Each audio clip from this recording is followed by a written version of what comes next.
네, 오늘은 미국 유학의 위험 요소들에 대해서 말씀을 드리려고 합니다. 좋은 점만큼이나 단점 및 어려움에 대해서도 여러분들에게 가감없이 말씀드려야 된다고 생각해서 이 편을 준비했습니다. 혹시 이런 얘기를 들으면 걱정이 더 많아지시거나 잠을 못 주무시거나 아니면 앞만 보고 달리시는 분들은 지금 뒤로 가기를 누르시기를 바랍니다.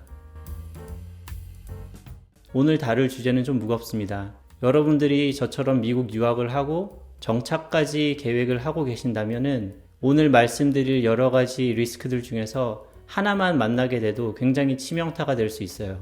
하던 공부를 접어야 하거나 공부를 무사히 마쳤다 하더라도 의도하지 않게 떠밀려서 한국으로 돌아가야 되는 경우가 생길 수도 있습니다. 매 순간 여러분들이 열심히 노력하시겠지만 노력만으로 안 되는 부분들이 많아서 유학이라는 게 참 어렵죠. 유학을 아직 결정하시지 않았으면은 내가 이런 위험 요소들을 감당할 수 있을까? 라는 질문을 스스로에게 던져보시길 바랍니다. 그리고 진지하게 고민하시고 유학을 결정하시기 바랍니다. 이미 유학길에 오르신 분들은 이제 어쩔 수 없죠. 발을 내딛었으니까 앞으로 나아가야 하는데 이런 위험 요소들을 인지하고 머리로 이해하고 여러분들이 위험을 최소화하면서 앞으로 현명하게 나가시길 바랍니다. 고민이라는 게 원래 문제가 생기고 난 다음에 고민을 해도 충분히 많이 할 텐데 미리부터 걱정할 필요는 없어요. 리스크라는 게 다 확률 싸움이죠. 어딘가 존재하고 있지만 그게 내 일이냐 아니냐가 중요하죠. 그리고 그 부분에 대해서는 누구도 답을 해줄 수가 없다는 게 문제죠. 다만 저희는 이런 일들이 저희에게 일어나지 않기를 바랄 뿐이죠. 제가 생각하는 미국 유학의 가장 큰 위험 요소는 바로 첫 단계, 지도 교수님을 정하는 일인 것 같습니다. 이 지도 교수님을 정하지 못하게 되는 리스크. 그렇게 되면은 여러분들이 다음 단계가 없는 거죠. 만약에 여러분들이 석사 학위 취득이 목적이라면은 꼭 지도 교수님이 필요하진 않아요. 학교마다 논문 없이 졸업하는 옵션들이 있거든요. 석사 같은 경우 학점 취득만 하면은 졸업장을 주는 그런 제도들이 많이 있어요.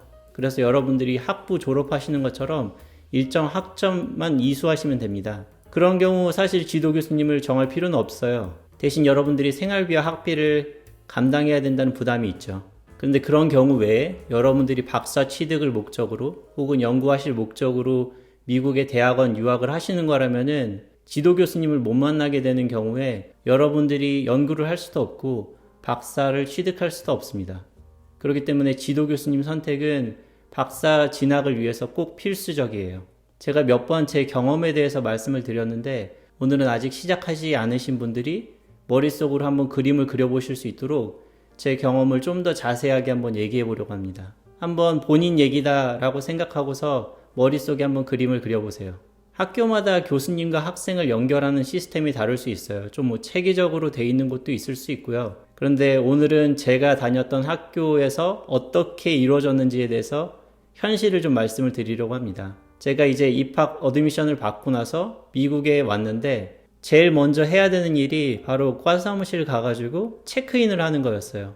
이제 미국에 왔다. 그러고선 필요한 것들에 대해서 안내를 받는 자리가 있었거든요.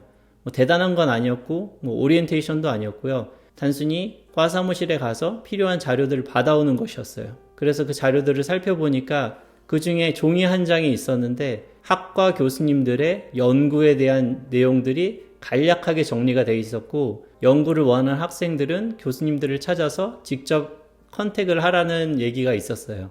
학교에서 해주는 거는 딱 그 종이 한 장 전해주는 게 전부였고요. 나머지는 학생이 직접 교수님을 찾아다니면서 자기 자리를 만들어야 했어요. 반대로 교수님이 학생을 찾지는 않으니까요, 보통은. 학기 시작 한 달 전부터 보통 미국에 들어올 수 있기 때문에 학기 전에 교수님을 만날 수 있는 기간이 길어야 한 달인 거예요. 그 한 달 안에 만약에 지도 교수님을 결정하면은 첫 학기부터 교수님과 같이 뭔가를 할 수 있는 것이고 그렇지 않다면은 미뤄지게 되는 거죠. 그래서 그 종이를 받고 교수님들을 찾아다녔는데 아시겠지만 학기 전이에요. 방학 기간입니다. 그래서 교수님들이 대부분 자리에 안 계세요. 그런데 그 종이를 들고서 돌아다니는 학생들이 많이 보여요. 저처럼 자리를 하나 잡기 위해서 교수님들 사무실 앞을 그리고 연구실 앞을 어슬렁거리는 학생들이 꽤 많습니다. 학기가 시작하기 전에. 학교에서는 생각보다 많은 수의 석사 학생을 뽑습니다. 학교에선 사실 손해볼 일이 별로 없거든요. 학생들이 들어와서 만약에 교수님을 찾지 못하면은 학생 입장에선 손해일 수 있지만 학교 입장에선 그 학생들이 학비를 내면서 학교를 다닐 거예요. 그러고서 석사학위를 취득을 하겠죠. 그래서 보통은 연구실에 들어갈 수 있는 숫자보다 학생들의 수가 훨씬 더 많습니다. 여러분들이 첫 학기에 그 수업을 한번 들어가 보시면 알아요. 얼마나 많은 학생들이 있는지. 그리고 연구실에 있는 인원들을 뭐 대충 계산해 보면은 여기 있는 사람들이 다 자리를 찾아서 가지는 못하겠구나라는 생각이 직감적으로 듭니다. 당연히 다들 못 들어가요. 네, 경쟁이 굉장히 치열합니다. 연구를 하기 위해서 대학원에 왔는데 연구를 시작을 못한다. 그럼 앞서 말씀드린 것처럼 다음 단계가 없습니다. 여러분들이 잘 선택하셔야 돼요. 이게 해결이 안 되면은 하루라도 빨리 이제 짐을 싸서 한국으로 돌아오거나 아니면은 논문 없이 석사로 돈을 굉장히 많이 들인 채로 졸업하는 두 가지 길밖에 없어요. 아쉽게도 이걸 해결하는 유일한 방법은 전에도 말씀드린 것처럼 계속 찾아다니는 방법밖에 없어요. 교수님들을 계속 찾아다니면서 혹시 내가 일할 자리가 있는지 그 기회를 만드는 것이 여러분들이 할 수 있는 유일한 방법이고요. 다른 길이 없습니다. 저도 첫 학기에는 제가 학비 내고 제 돈 들여가지고 학교를 다녔고요. 운 좋게 다음 학기에 지도 교수님을 만나서 연구를 시작했어요. 근데 그게 한 학기, 두 학기 늦어지는 게 전혀 이상할 게 없어요. 그래서 여러분들이 자리가 생길 때까지 계속 찾아다니셔야 해요. 만약에 정 안 되면은 발론티어라도 하겠다고 해서 여러분들의 자리를 만드시고요. 그걸 바탕으로 기회를 만드셔야 합니다. 네, 운이 좋게 여러분들이 교수님들을 찾아다니고 여러분들의 이력과 관심을 어필하는 성공해서 교수님으로부터 그래 한번 같이 일해보자 라는 얘기를 듣는다면은 축하드립니다. 여러분들은 가장 어려운 첫 번째 단계를 이제 막 통과했습니다. 이제 같이 일해보자 라는 뜻이 두 가지가 있을 수 있는데요. 하나는 발론티어로 무급으로 교수님의 연구실에서 어떤 학생으로 일하는 경우 아니면 공부하는 경우가 있을 수 있고요. 다른 하나는 여러분들이 프로젝트를 정식으로 맡아서 진행하는 RA가 되는 거죠. RA 같은 경우 재정 지원을 받습니다. 학비가 면제되고 보험이 면제돼요. 그리고 월급이 나옵니다. 보통 이 부분은 교수님께서 그래 한번 같이 해보자 라고 말씀하실 때 꼭 확인하셔야 하는 부분이에요. 내가 발론티어로 여기서 일하게 되는 건지 아니면은 월급을 받으면서 일하게 되는 RA 포지션인지를 꼭 교수님과 확인하셔야 됩니다. 만약에 여러분들이 발론티어로 오퍼를 받는 경우라면은 한번 먼저 고민을 해보셔야 돼요. 내가 이 발론티어 자리를 받을 것인지 아니면은 다른 연구실, 다른 교수님한테 가서 다른 자리가 있는지 찾아볼 것인지를 먼저 고민하셔야 되고요. 여러분들이 만약에 발론티어로 일하시기로 결심하셨으면은 가능한 빨리 성과로 승부를 봐야 됩니다. 발론티어 자리로 오래 있을 수는 없고요. 빠른 시일 내에 성과를 내셔서 RA 자리를 받으시길 바랍니다. 외부에서 RA를 찾아 들어오는 것보다 내부에서 발론티어로 성과를 보여주신 다음에 그걸 가지고서 RA를 하기가 상대적으로 좀 더 유리하겠죠. 교수님과 인터랙션도 있고 어떤 프로젝트가 진행되는지도 알고 교수님 입장에서도 연구실에서 바로 도움이 될 만한 사람을 뽑는다고 생각하기 때문에 발론티어 기회를 잘 이용하시면은 여러분들이 RA 기회로 연결시키실 수도 있습니다. 이제 반대로 여러분들이 RA 포지션을 받기로 한다면은 교수님과 얘기를 해보셔야 돼요. 학비가 커버되는지, 보험은 커버되는지, 그 다음에 월급은 얼만큼 줄 것인지에 대해서 교수님과 상의해 봐야 됩니다. 교수님께서 먼저 말씀해 주시면 좋고요. 만약에 먼저 말씀하시지 않는 경우라도 여러분들이 직접 물어보셔야 됩니다. 저 같은 경우는 그 중간 어디쯤으로 시작했어요. 발론티어도 아니었고 RA도 아니었고 약간 시급을 받는 개념으로 학비랑 보험은 커버가 안 되는 상태에서 이제 월급을 어느 정도 챙겨주는 개념으로 시작을 했습니다. 다행히 교수님 마음에 들어서 이제 얼마 뒤에 Direct PhD 과정으로 전환이 되면서 그때부터 이제 풀 펀딩을 받는 RA 포지션을 받게 됐습니다. 어떻게 해서든지 여러분들이 발론티어로 시작하셨든 아니면 RA 포지션을 바로 얻으셨든 만약 이 단계까지 오셨으면은 축하드립니다. 여러분들은 굉장히 또 어려운 재정 지원을 받는 학생이 됐어요. 재정 지원을 받는 학생이라는 게 쉬워 보이지만 그리고 되게 흔해 보이지만 쉽지가 않아요. 어려운 일입니다. RA를 받게 되면요. 말씀드린 것처럼 학비를 면제받고 보험을 면제받습니다. 굉장히 큰 돈이에요. 1년에 몇만 불씩 하는 큰 돈을 면제를 받고요. 추가로 여러분들이 월급을 받게 되는데 뭐 시간이 좀 지났고 학교마다 다르긴 하지만 저 같은 경우는 그때 한 2, 3만 불 정도 받았던 것 같아요. 많지 않은 돈이지만 그래도 혼자서 시골 마을에서 자급자족할 수 있는 정도 수준의 돈이 학교에서 나왔습니다. 학비랑 보험이 면제돼도 엄청 큰데 거기에 추가적으로 돈을 받게 되면 그래 이제 좀 한번 해볼만 하겠는데? 라는 생각이 좀 들어요. 한번 실제로 1년에 몇만 불 학비 내고 보험 내면서 생활비 들여서 학교를 다닌다고 생각해 보세요. 어지간한 부자가 아니면은 버티기 정말 힘들어요. 특히나 저처럼 나이 들어서 대학원 오는 경우에 그렇게 학비 내면서 생활비 감당하기가 쉽지가 않습니다. 금방 바닥납니다. 많은 분들이 대학원 유학을 생각하실 때 수업 듣는 게 부담이 될 거라는 생각은 별로 하시지 않는 것 같아요. 다들 연구 걱정만 하시지. 이미 명성을 들으신 분들은 아시겠지만 미국 대학원의 코스워크는 정말 챌린징합니다. 쉽지가 않아요. 어려워요. 각오하시고 오셔야 합니다. 외국인으로서 학생 신분을 유지하기 위해서는 보통 한 학기에 9학점 이상을 들어야 하고요. 9학점을 과목으로 치면은 전공 과목 3과목입니다. 학업 부담이 굉장히 크고요. 배우는 내용이 어려울 뿐만 아니라 교수님들이 숙제를 굉장히 많이 내주세요. 대학원에 무슨 숙제냐 그러실 수도 있는데 정말 숙제가 많고요. 거의 매 시간 모든 과목에서 숙제가 나왔던 것 같아요. 그리고 시험도 굉장히 어렵습니다. 저 같은 경우에는 첫 학기에 연구를 안 했다고 말씀드렸는데 그래서 3과목 이제 9학점을 들었었거든요. 그런데 정말로 아침부터 저녁까지 학교 도서관에서 그 3과목 공부만 하고 숙제하고 시험 준비하고 하는데 하루도 빠짐없이 그렇게 준비를 했는데도 따라하기가 벅찼어요. 특히 학점을 무시할 수 없는 것 중에 하나가 학교마다 다르겠지만 대학원생 신분을 유지하기 위해서는 3.0 이상이 돼야 된다라는 조건이 있었어요. 그 밑으로 내려가면 어떻게 되는지 잘 모르겠는데 그런 조건이 있었습니다. 다른 한 가지 이유는 지도 교수님을 정하지 못한 상태에서 이제 수업 듣는 거에 학점이 낮을 경우, 학점이 전부는 아니지만 그 학점을 들고 교수님을 찾아가가지고 내가 능력 있는 학생이고 이 학교에 잘 적응했습니다 라고 어필하기가 어려워요. 첫 학기에 성적을 잘 받는다 그러면은 최소한 똑똑하거나 학교에 잘 적응하고 열심히 공부했구나 라는 증명이 될 수 있겠죠.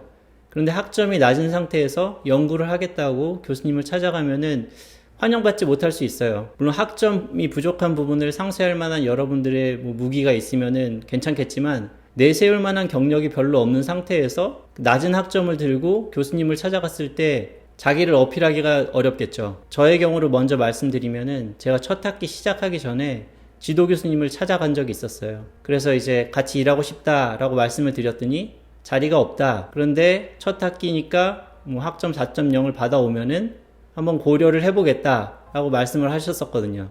교수님마다 학점에 대해서 생각하시는 게 다르겠지만 제 교수님 같은 경우는 학점을 학생을 스크린하는 용도로 좀 쓰신 것 같아요. 이 정도 학점을 받았으면은 시키는 일 정도는 하겠지라고 생각하신 것 같아요. 그래서 다행히 제가 첫 학기에 4.0을 받아가지고 교수님을 다시 찾아갔죠. 찾아가서 이제 같이 일하고 싶습니다. 다시 말씀을 드렸더니 교수님께서 또 자리가 없다. 가봐라. 라고 하셔가지고 제가 교수님한테 그때 4.0 받아서 오면은 고려해 보신다고 해서 4.0 받아서 가져왔습니다 하고 성적표를 보여드렸더니 그때서야 제 CV랑 제가 준비해간 SOP를 보시고서는 이제 하루 이틀 내로 연락을 주겠다고 하셨거든요. 그리고 이제 정말로 하루 이틀 뒤에 저한테 같이 일해보자라고 연락을 주셨어요. 그래서 제가 생각하는 코스웍의 리스크는 학점이 낮을 경우 대학원생 신분을 유지하기 어렵다는 거, 그리고 만약에 지도 교수님을 만나기 전이라면은 낮은 학점으로 자기를 어필하기가 어렵게 된다는 점, 그 두 가지의 리스크가 있는 것 같아요. 대학원에서 학점 좋으면 좋죠. 근데 이후의 진로에서는 사실 학점이 그렇게 큰 연관이 없어요. 대부분은 논문을 많이 썼는지, 그리고 분야가 잘 맞는지에 대한 어떤 연관성, 그게 더 중요합니다. 박사 취득할 때쯤부터는 CV에 학점을 넣지 않아요. 코스웍 자체의 리스크는 아주 크지는 않은 것 같아요. 학점이 좀 낮아도 괜찮다. 다만 여러분들이 코스웍에서 배운 과목들로 여러분들이 퀄 시험을 보게 돼요. 이제 다음 단계에서 다룰 퀄 시험의 리스크를 줄이기 위해서라도 여러분들이 콜수업을 하실 때 충분히 열심히 준비하셔야 돼요. 자, 드디어 대학원 생활에서 리스크로 따지면은 악명이 가장 높은 퀄에 대해서 얘기를 하도록 하겠습니다. 퀄이라고 하면요, Qualifying Exam의 약자로 보통 퀄이라고 부르는데요. 퀄은 뭐 학교마다 다르고 학과마다도 많이 다른데요. 보통은 이공계에서는 Written Exam입니다. 그래서 필기시험, 여러분들이 생각하는 중간고사, 기말고사의 연장선상이라고 보시면 돼요. 어려운 중간고사, 기말고사. 바로 앞서 말씀드린 콜수업 때문에 이제 학교를 그만두시는 분은 사실 찾기가 어려운 것 같은데요. 퀄 때문에 그만두시게 되는 분들은 꽤 많이 있습니다. 학교에서 공식적으로 학생들을 걸러내기 위한 수단으로 생각하는 것 같아요. 그리고 이거를 우회할 수 있는 방법이 없다는 게 가장 큰 문제예요. 통과해야 되는 관문이에요. 보통은 2번의 기회를 주는데요. 첫 번째 통과를 못하게 되면은 그 다음 학기 혹은 그 다음 해에 시험을 치러서 그때에는 꼭 통과를 해야 되고요. 그때에도 통과하지 못하면은 석사로 졸업을 하게 되고요. 박사로는 진학을 못하게 되는 걸로 알고 있습니다. 다른 리스크들이랑 다르게 이게 시험을 보고 그 시험으로 바로 결정이 나는 거기 때문에 리스크 관리가 쉽지가 않아요. 이거는 대학교 입학시험처럼 떨어지면은 타격이 굉장히 커요. 재수까지는 할 수 있는데 3수가 허락되지 않는 대학교 입학시험이라고 생각하시면 됩니다. 2번의 기회가 있다고 말씀드렸는데 부담이 굉장히 큽니다. 첫 번째 통과하지 못하면은 심리적 압박도 물론이고요. 연구에 100% 시간을 쓰지 못하고 이제 퀄에 많은 부분 시간을 할당해야 됩니다. 교수님도 퀄을 통과하지 못한 학생을 데리고 있는 게 리스크가 큰 거죠. 열심히 연구를 해도 부족한 시간에 학생이 만약에 퀄에 매달려 있으면은 교수님으로서도 굉장히 난감하죠. 그리고 만약에 그 학생이 퀄을 통과하지 못해서 더 이상 연구를 진행하지 못하게 된다면은 그 교수님 입장에서도 굉장히 큰 리스크죠. 보통은 전공 그룹 내에서 정해진 몇 개 코어 과목 중에서 자기가 특정 과목을 선택을 하고요. 굉장히 심도 깊은 몇 문제를 풀어서 내야 돼요. 학교랑 학과마다 다르겠지만 저 같은 경우는 4문제를 4시간 동안 풀어서 냈었던 것 같아요. 제가 콜수업의 연장선상에 있다고 말씀은 드렸지만 콜수업의 중간고사, 기말고사랑은 비교가 안 되게 훨씬 더 어렵습니다. 저 같은 경우 제 전략은 초반에 승부를 보자는 거였어요. 그래도 연구가 적을 때, 그리고 수업 들은 지 얼마 안 돼서 기억이 신선할 때, 그때 가능한 빨리 시험을 봐서 통과하자. 이게 제 전략이었습니다. 물론 준비 시간은 좀 부족할 수 있지만 저한테는 그 전략이 잘 먹혔던 것 같고요. 만약에 그때 퀄을 보지 않았으면은 연구랑 퀄 준비를 병행하는 게 쉽지가 않았을 것 같다는 생각이 듭니다. 그래서 리스크가 큰 만큼 여러분들이 계획을 잘 세우시고 잘 준비하셔가지고 가능한 빨리 이 큰 리스크를 해결하시길 바랍니다. 이제 퀄까지 통과하셨으면은 또 축하드립니다. 여러분들은 굉장히 악명 높은 몇 가지 단계를 해결하신 거예요. 이제 본격적으로 연구에 집중하실 수가 있습니다. 수업도 좀 많이 줄어들고요. 대신 연구학점으로 그 부분을 메우게 되죠. 하지만 연구라는 것 자체가 리스크가 굉장히 큰 일입니다. 대학원생이 됐다는 거는 연구를 해본 경험이 없다는 뜻과 동일해요. 처음 해보는 거죠. 그 연구를 해보기 위해서 들어갔기 때문에 어떻게 연구를 해야 되는지도 모르고 어떤 방법이 있는지도 모르고 연구라는 것 자체가 뭔지를 우선 잘 몰라요. 그 상태에서 주제를 정해야 되기 때문에 뭐 이리 부딪히고 저리 부딪히고 하는 경우가 많습니다. 특히나 한국 대학원 같은 경우는 제가 듣기로는 선배에서 후배로 조직적으로 넘어가는 그런 노하우들이 있는 걸로 알고 있는데요. 저만 그랬는지는 모르겠지만 한국처럼 체계적으로 누군가 뭔가를 가르쳐주는 게 없었어요. 교수님도 굉장히 최소한의 지시만으로 학생들이 스스로 연구를 하기를 기대를 하시고요. 연구를 시작하는 부분부터 여기저기 부딪히면서 앞으로 나아가게 된다는 뜻이고요. 굉장히 앞이 안 보이고 답답하고 어렵습니다. 그래도 주제를 정하고 이제 뭘 해야 되는지 정도까지 알게 되면은 최소한 여러분들이 열심히 노력하실 수 있죠. 이제 앞으로 나아가시면 됩니다. 한 단계 나아가신 거예요. 하지만 만약에 연구라는 것이 계획된 대로 되고 생각한 대로 된다면은 연구라는 것 자체를 할 필요가 없겠죠. 연구라는 게 원래 계획된 대로 잘 안 되고 생각한 대로 안 되는 게 연구입니다. 특히나 석사, 박사 학생들 이제 막 연구를 시작하는데 자기가 생각한 대로 계획한 대로 연구 결과가 나오면은 그게 더 신기한 일이죠. 놀라운 일이고. 다음에 언젠가 다루겠지만 실험하시는 분들 예상치 않게 기계가 고장나는 경우들이 있어요. 그래서 그 부품을 주문을 하죠. 그러면은 2, 3개월 있다가 그 부품이 도착을 해요. 그래서 그 부품을 매뉴얼 보면서 고치고 나면은 다른 부품이 또 고장이 나요. 그래서 그 부품을 주문을 하고 그리고 또 2, 3개월을 기다리고 연구다운 연구하는데 시간을 쓰지 못하고 기계 고치고 실험 세팅하고 안 돼서 주문하고 다시 조립하고 이런 일들이 반복되고 시간을 많이 까먹는 경우들이 생겨요. 열심히 노력하고 하는데 아무런 진전 없이 몇 달씩 허비되는 경우들이 생깁니다. 분석하시는 분들도 마찬가지예요. 컴퓨터로 시뮬레이션 하시는 분들도 보통 한번 시뮬레이션 세팅을 해놓고 실행을 하면은 며칠 걸리는 경우들이 있어요. 그런데 다 돌아가고 났는데 결과가 이상하다. 그럼 또 다시 파라미터 한두 개 바꿔서 다시 돌려봅니다. 그리고 또 며칠을 기다리죠. 근데 또 결과가 이상하고. 그런 일들이 반복이 돼요. 의도하지 않게. 그래서 시간 들여서 열심히 일하는데 성과가 나오지 않는 경우들이 있습니다.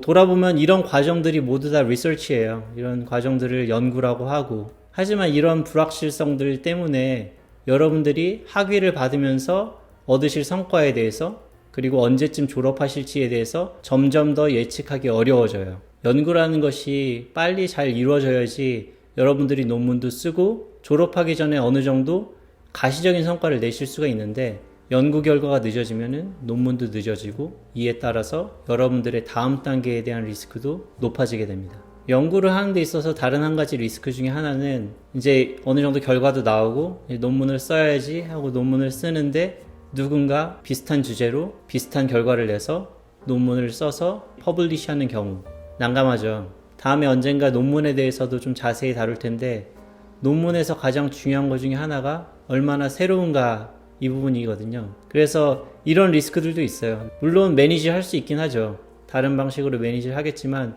이런 리스크들을 무시할 수가 없어요. 그래도 퀄 시험처럼 한 번, 두 번에 결정되는 거랑은 다르게 연구에 대한 리스크들은 여러분들이 장기간 동안 다루시는 거기 때문에 어떻게든 풀어 나가실 수 있을 거라고 생각해요. 이번 편을 준비해야 되겠다고 생각하면서 이렇게 위험 요소들이 많을지는 몰랐어요, 사실. 돌이켜보니까 이런 리스크들이 있었구나, 이런 요소들이 굉장히 나를 위태위태하게 만들었구나 하는 생각이 들었는데 아직도 많이 남았네요. 저는 원래는 짧게 끝내고 다음에 좀 더 긍정적인 얘기를 하고 싶었는데 아직 반도 못한 것 같습니다. 어떡하죠?